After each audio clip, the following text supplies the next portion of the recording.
তো hello guys, কেমন আছো সবাই? আশা করি সবাই ভালো আছো। আমি অনেক অনেক ভালো আছি। তো বন্ধুরা, আজকে আমাদের এখানে শান্তিপুরের ঐতিহ্যবাহী রাস। তো তোমরা কে কে দেখতে যাচ্ছ তো সবাই একটু কমেন্টে জানাও।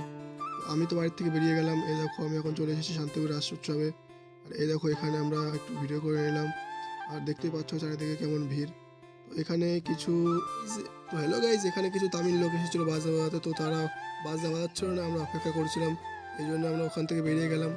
তো ওখান থেকে বেরিয়ে তোমরা দেখতেই পাচ্ছ কিছু শোভাযাত্রা সামনের দিকে এগিয়ে আসছে। তো এখানে রাস উৎসবে শ্রীকৃষ্ণের একটা বিগ্রহ করেছে, খুব সুন্দর। তোমরা দেখতেই পাচ্ছ বিগ্রহটা আস্তে আস্তে সামনের দিকে এগিয়ে আসছে। তো আমরা এরকমই অনেক বিগ্রহ দেখতেই পেয়েছি শোভাযাত্রায়। তোমরা যারা যারা গেছো তারা নিশ্চয়ই দেখেছো। আর এখানে দেখো শ্রীকৃষ্ণের মূর্তিটা কত সুন্দর লাগছে। তো গাইজ, আজকে শান্তিপুর রাস উৎসব খুব সুন্দর এবং খুব ভালো রাস উৎসব হয়েছে। এখানে খুব ভিড় হয় প্রতি বছর, না এবছর ভিড় হয়েছিল। তো এখানে দেখতে পাচ্ছ শান্তিপুরের খুব ঐতিহ্যবাহী একটা মন্দিরের রাধারানীর একটা বিগ্রহ বেরিয়েছে, তোমরা দেখতে পারলে। এখানে বিভিন্ন ক্লাবের যেমন তরুণ সংঘ, এখানে একটা পিছনে বিগ্রহ দেখুন,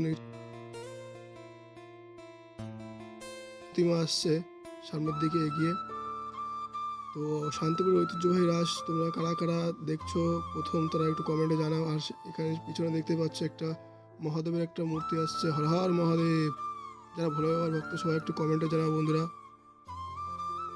তো বন্ধুরা, লোকের সমাগম দেখে তোমরা তো বুঝতে পারছো শান্তিপুরে প্রতি বছর কেমন ভিড় হয়। তো এই ভিড়কে উপেক্ষা করে মানুষ প্রতি বছর তারা রাজ দেখতে যায় এবং খুব আনন্দ করে।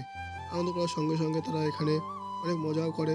যেমন এখানে অনেক মেলা হয়, মেলার পাশাপাশি তারা খুব নাচ এনজয় করে, কারণ এখানে ডিজে আসে এবং সবাই তাড়াতাড়ি তাড়াতাড়ি নাচে। এই দেখো এখানে মশাল ধরিয়ে প্রতিমার পিছনে শোভাযাত্রার পিছনে পিছনে পিছনে পিছনে তারা একটু তাদের ঐতিহ্য ধরে তুলে ধরেছে। এখানে দেখুন একটা মানুষ সেজে কত সুন্দর নাচ করছে।